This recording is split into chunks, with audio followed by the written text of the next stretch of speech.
Love story নাকি ফুল business deal? Ronaldo আর জর্জিনার সম্পর্ক নিয়ে রিসেন্ট কিছু ডিটেলস তথ্য ফাঁস হয়েছে, যা সত্যিই শকিং।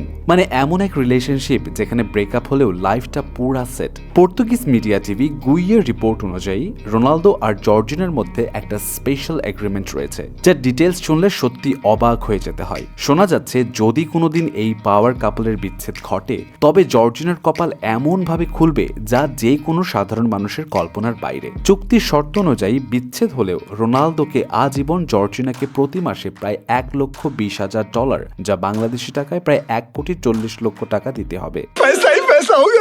ইনফ্যাক্ট এখানেই শেষ নয়। মাদ্রিদের রাজকীয় লা ফিনসা মেনশন, যার বাজার মূল্য কয়েক মিলিয়ন ডলার, বিচ্ছেদের সাথে সাথেই সেটির মালিকানা চলে যাবে সরাসরি জর্জিনার নামে।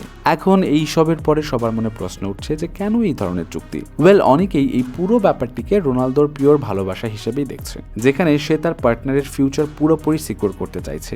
আর সে শুধু তার পার্টনার না, জর্জিয়া তার সন্তানের মাও। রোনালদোর মোট 5টি সন্তান, যার মধ্যে 2 জন জর্জিয়ার, আর বাকি সবাই মিলে তারা একসাথে একটা বড় ফ্যামিলি হিসেবেই থাকে। সো অনেকেই এটাকে দেখছে পিওর লাভ হিসেবে, যা পার্টনার আর বাচ্চাদের ফিউচার সিকিউর করার জন্যই একটা চেষ্টা মাত্র।